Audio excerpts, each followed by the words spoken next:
tout le monde.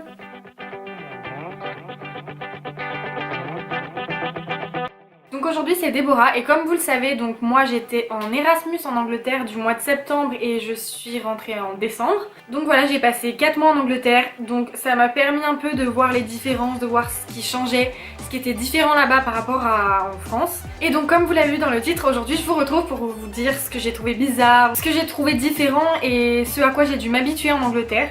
Donc on va commencer tout de suite parce que j'ai pas mal de choses. Alors première chose, les douches, moment de silence. Alors pour tous ceux qui sont allés en Angleterre et qui sont pas allés dans un hôtel, vous avez peut-être remarqué que leur douche était un peu bizarre.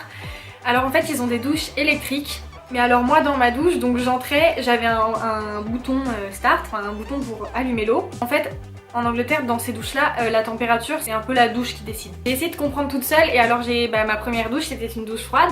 Et ensuite le premier mois, le temps de m'adapter et de réussir à manier cette douche, j'ai pris des douches où je me suis brûlée, enfin même mon autre coloc française, on a eu un peu le même souci, c'était un peu la galère. Faut dire qu'on y restait pas longtemps, hein, on faisait le minimum. À la fin j'avais chopé le truc, mais pareil quand ma mère et ma soeur sont venues, elles sont allées dans un Airbnb et je les ai rejoints là-bas. Et la douche était encore pire que la mienne. Et donc ouais, là-bas les douches c'est assez spécial. Et restons dans le thème de la salle de bain, les interrupteurs. Alors il paraît, on nous a expliqué ça en tout cas, il paraît que les interrupteurs à l'intérieur des salles de bain sont interdits. Du coup, deux solutions possibles. Soit l'interrupteur est dans le couloir, donc en dehors de la salle de bain, donc c'était le cas dans l'appartement où j'étais. Et d'ailleurs je me suis dit qu'après que j'avais un coloc des fois qui passait 40 minutes sous la douche, ça aurait été assez marrant des fois de lui enlever la lumière. Apparemment voilà, c'est pour éviter des accidents, sauf que il y a des douches électriques, vous voyez c'est pas très logique. Et donc la deuxième solution c'est comme une corde en fait qui pend du plafond de la salle de bain et vous tirez dessus pour allumer la lumière. Donc c'est soit ça, soit l'interrupteur en dehors de la salle de bain. Et quand on est habitué en France à avoir tout simplement un interrupteur dans la salle de bain et une douche super simple d'utilisation où tu peux vraiment choisir la température, c'est assez bizarre. Alors après il y a aussi des choses qui moi m'ont surprise parce que j'étais pas habituée, enfin en tout cas dans la ville où j'étudie en France c'est pas le cas. Il y avait des passages piétons, le marquage au sol était un peu différent et il y avait deux grands lampadaires de chaque côté du passage piéton. Et en fait c'était des passages piétons où les voitures étaient obligées de s'arrêter pour laisser passer les gens. Au début je me disais juste que les Anglais étaient très gentils et très polis parce qu'ils nous laissaient passer. En fait c'est juste que à ces passages piétons là, c'est simplement obligatoire de s'arrêter. Et autre chose qui apparemment, mon grand-père m'a dit que c'était le cas aussi en Allemagne, les feux, donc les feux de circulation. Donc les feux là-bas passent du vert, orange, rouge, mais ils font aussi dans l'autre sens, rouge, orange, vert, ce qui fait que les gens se préparent à démarrer et démarrent quand ça passe au vert. Alors qu'en France, des fois, tu peux attendre 3 ans avant que la première voiture démarre et tu te retapes le feu rouge une ou deux fois. Je sais pas si ça existe en France, en Allemagne apparemment oui. Et toujours dans les feux, quand on appuie sur le bouton, il y avait certains feux à Sheffield, dans la ville où j'étais en Angleterre, quand vous appuyez pour que le feu passe au rouge pour pouvoir traverser, il y a certains feux où vous voyez l'effet directement, vous appuyez sur le bouton et le feu passe au orange, au rouge et vous pouvez traverser, c'est magique. Et pareil au début on a dû s'habituer à regarder bien des deux côtés, les voitures n'arrivent forcément pas du même côté vu qu'ils conduisent à gauche. À l'université, ils nous avaient bien dit de faire attention parce qu'apparemment chaque année il y avait des accidents avec des étudiants étrangers qui sont pas habitués parce qu'il y avait un tram et apparemment il y a des accidents où des gens se prenaient le tram quoi. Oui, et toujours dans la maison, dans l'appartement où j'étais, au tout début quand je suis arrivée dans la cuisine, à l'évier c'était un robinet où t'avais un robinet pour l'eau chaude et un robinet pour l'eau froide mais avec deux tuyaux séparés. Ce qui fait que pour faire la vaisselle c'était soit tu te brûles, soit tu te gèles les mains. C'était pas très pratique. Après au bout d'un moment il y a un plombier qui est venu et qui a mis un seul robinet. Sauf que à l'intérieur du robinet c'était toujours séparé un peu eau chaude, eau froide. Et enfin bref on galérait. À chaque fois qu'on faisait la vaisselle, d'un coup ça devenait gelé et d'un coup ça devenait brûlant.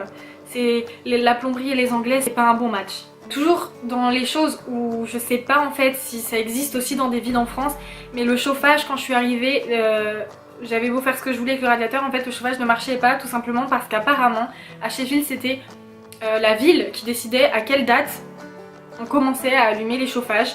Donc ce qui fait que j'ai bien dormi 3-4 nuits où j'étais deux pulls, paire de chaussettes, je sortais pas un orteil de ma couette, il faisait super froid. Mais le fait qu'au début on puisse pas choisir quand est-ce que nous on veut allumer le chauffage, j'avais trouvé ça un peu bizarre aussi. Alors la nourriture, parlons de la nourriture en Angleterre. Alors c'est sûr qu'en tant que Français je pense que c'était un peu difficile. Déjà le fromage, moi j'étais à côté d'un petit supermarché mais vraiment tout petit, donc c'est aussi peut-être à cause de ça parce que vu que c'était petit on trouvait pas tout. Mais il y a des choses que vraiment on galérait à trouver. Déjà par exemple il n'y avait pas de vrai fromage râpé. Pareil pour les yaourts, vous auriez vu la taille du rayon de yaourt sans déconner, 1 mètre. Alors qu'en France on a un choix juste monstrueux en yaourt, et en Angleterre ce qui se fait beaucoup c'est d'acheter les yaourts à l'unité. Donc tu prends un yaourt comme ça, un yaourt comme ça, sauf que du coup forcément ça revient assez cher, surtout qu'il faut faire la conversion après en euros. Donc c'est vrai qu'au début pour les yaourts, pour les desserts, enfin j'ai l'impression qu'ils en mangent pas. Pareil je trouvais pas de compote dans leur supermarché. Je veux dire en France même dans un tout petit supermarché tu trouves tous ces trucs là, tu les trouves. Après moi je bois pas, donc déjà j'ai pas été dérangée par le vin, mais je sais que certains des Français que j'ai rencontrés ça leur manquait aussi. Pareil en Angleterre, en fait j'avais l'impression que les gens mangeaient H24. Déjà ils mangent très tôt le soir, c'est-à-dire que des fois je terminais les cours à 17h30 et le temps que je rentre chez moi, vers 6h, 6h moins le quart, je sentais déjà l'odeur de nourriture dans les rues et à 6h les gens étaient déjà à table en train de manger. Leurs horaires sont très particuliers. Tout ce que je sais c'est que voilà le soir ils mangeaient très très tôt. Mais moi je mange à 6h, j'ai faim dans la nuit quoi, enfin je sais pas. Et le matin ils déjeunent vraiment souvent salé. J'avais une coloc qui était polonaise mais qui s'était un peu adaptée quand même au mode de vie anglais et elle se faisait comme des sandwichs avec des tomates, du fromage. C'était un peu bizarre. Et dans les magasins c'était un truc de fou parce que alors jusqu'au 31 octobre évidemment c'était Halloween partout. Ils vendaient tous des déguisements, des décorations d'Halloween et tout. Et alors au 1er novembre hop c'est Noël. Genre il n'y a aucune transition. Je sais pas si c'est dans toutes les villes comme ça mais dans ma ville c'était vraiment genre 1er novembre ça y est c'est Noël. Un jour j'étais allée dans... Bon ça ressemblait un peu aux Galeries Lafayette, je sais plus comment ça s'appelle. Il y avait que des chansons de Noël, il y avait Last Christmas, All I Want for Christmas Is You, que des chansons de Noël alors qu'on était début novembre. En France aussi j'ai l'impression qu'on passe vite à Noël parce que forcément on fête pas autant Halloween, mais quand même, enfin début novembre quoi. Dans les rues de Sheffield j'avais l'impression d'être à New York, j'avais l'impression d'être dans les experts, t'avais toujours une sirène qui sonnait, toujours une alarme. Et quand c'était pas l'alarme d'une voiture, c'était l'alarme d'une maison. Après c'était les pompiers, après c'était le SAMU, c'était la police. Même les pompiers ou le SAMU, même s'ils sont tout seuls sur la route, ils vont quand même mettre leur sirène. Donc ça doit être pour pouvoir rouler plus vite. Mais ça fait un de ces bruits et il y en a H24. Je sais pas pareil si c'est que dans les grandes villes parce que Sheffield c'est quand même une ville assez importante, mais tu pouvais pas parler dans la rue pendant 10 minutes sans être coupé par une sirène ou une alarme. Autre chose qu'on n'a pas trop en France ou alors je ne connais pas, c'est les charity shops. Donc c'est pas des friperies mais c'est un peu le même style, c'est des magasins où il y a plein de vieux objets, des livres, des vêtements, mais c'est que les gens les amènent et ils les revendent. Mais vous voyez une friperie, il y a quand même un style un peu vintage, du coup là il y a vraiment de tout. Donc à côté de chez moi il y en avait pas mal, donc on y avait été et ouais c'était vraiment bien parce que du coup c'est pas aussi cher qu'une friperie. Je sais que ma coloc française elle s'est acheté un t-shirt, je sais plus mais ça lui a rien coûté quoi. C'était, je crois même c'était un t-shirt d'une ancienne marque style New Look ou un truc comme ça. Donc ça valait vraiment le coup et ça je sais enfin moi en tout cas j'en ai jamais vu en France. Au cinéma aussi, quand j'y suis allée, j'étais choquée. Pareil, je sais pas si c'est dans tous les cinémas anglais, mais dans le cinéma où j'ai été voir Mad Mom's Christmas et Le Crime de l'Orient Express, tu pouvais un peu allonger les fauteuils, tu pouvais tendre tes jambes sans toucher le siège de devant et il y avait une petite table, tous les 2 sièges où tu pouvais poser si t'avais du popcorn ou quoi, enfin... Genre le cinéma 5 étoiles quoi. Autre chose que eux ils ont et nous non, c'est des boîtes de nuit dans les facs. Et choquée par contre là oui, choquée par les tenues des anglaises. En septembre ou en décembre en fait elles s'habillent pareil. Des escarpins pas de collants du coup évidemment, des jupes courtes, des décolletés ou alors des crop tops, enfin et pas de manteau. En fait ils sortent sans manteau pour faire la fête, je pense qu'ils veulent pas payer le vestiaire mais maquiller 2 litres de maquillage, enfin... Ils font ce qu'elles veulent, hein. C'est juste que oui, quand tu vois en France et que ensuite tu vois en Angleterre, ça fait un choc un petit peu au début. Et même dans la vie de tous les jours, hein, j'ai vu des Anglaises en novembre, elles étaient en jupe, sans collant. Moi j'étais à côté avec ma doudoune, ouais. Donc oui, la tenue vestimentaire des Anglaises, c'est vrai que c'est un peu osé. Et elles sont pas frileuses quoi. Et en fait, je trouve que en Angleterre, les gens sont quand même beaucoup plus tolérants par rapport à ça. Moi je sais qu'en l'espace de 4 mois, je me suis peut-être pris une réflexion 2 fois dans la rue. Alors qu'en France, tu te balades dans la rue pour une fille, tu t'en prends quand même souvent des remarques, tu te fais siffler, on te demande ton numéro, on te fait une remarque quand tu passes et tout. Ou même les regards, tu sens les regards, alors qu'en Angleterre, je trouve que les gens sont quand même vachement ouverts par rapport à ça. Et moi je sais que je me suis jamais sentie mal à l'aise ou quoi en passant devant des gens. Au harcèlement de rue, ils s'en sortent mieux que nous. Pour la nourriture, c'est vrai que là-bas ils aiment particulièrement la nourriture épicée. En tout cas je sais que par exemple quand ma mère et ma soeur sont venues, on a été à Nando's et c'était épicé. On a été à un restaurant chinois buffet à volonté et pareil, tout était épicé. On a été au McDo parce qu'on avait une petite faim, on a voulu prendre un wrap. Alors peut-être qu'il y en a qui connaissent, mais on a pris le wrap peri peri. Je savais pas ce que ça voulait dire et en fait ne prenez jamais ça si vous allez en Angleterre. Ça arrache la bouche. Si vous aimez la nourriture épicée, écoutez, vous allez vous éclater. Ce qui est bien, c'est que pour les étudiants là-bas, il y a vraiment des réducs partout. Vous avez une carte étudiante, vous avez des réducs partout. Il y a plein de restaurants qui affichent dans leur vitrine 10% étudiants, ou même des boutiques ou des friperies. Alors que nous, on a quoi à part Assos et des boutiques en ligne cinéma ou le McDo, mais je veux dire là-bas par rapport à nous, ils ont des réducs vraiment partout quoi. Les Anglais sont super polis, enfin quand ils te bousculent dans la rue, ils vont tout de suite s'excuser, tout de suite s'arrêter pour demander si tout va bien. En fait ce qu'il faut savoir c'est que là-bas, les gens donc, mais oui même des contrôleurs dans le tram ou quoi, ou moi je sais que ça m'est arrivé plusieurs fois à la caisse dans des magasins, que la caissière m'appelle Love ou Darling, surnom affectif que nous on donnerait que quand on est en couple par exemple.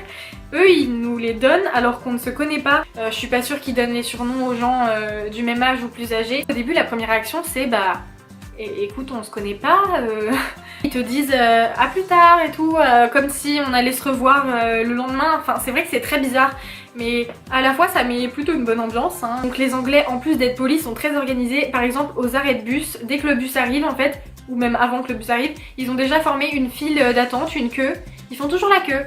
Genre alors que nous on va se ramener en grosse masse en face du bus et eux ils font toujours une queue. À chaque situation où il faut attendre et où il y a du monde, ils vont former une queue pour que ce soit plus organisé et tout. Et il faut dire que ça facilite les choses, ça va toujours plus vite. On devrait faire ça en France. Mais eux ils le font, c'est naturel. Dans énormément de magasins, que ce soit du H&M ou du Topshop à des prix différents. T-shirts avec des messages écrits en français. Donc oui, ils doivent penser que le français c'est super classe et tout, ça fait chic, donc ils en mettent partout. Mais des fois ils font des fautes et ils s'en rendent même pas compte et ils vendent les t-shirts avec des fautes dessus. Et je pense que la plupart des gens ne s'en rendent pas compte non plus, donc ils achètent les t-shirts et il y a une faute dessus. Avec des fautes, j'ai vu celui-là. Ou celui-là.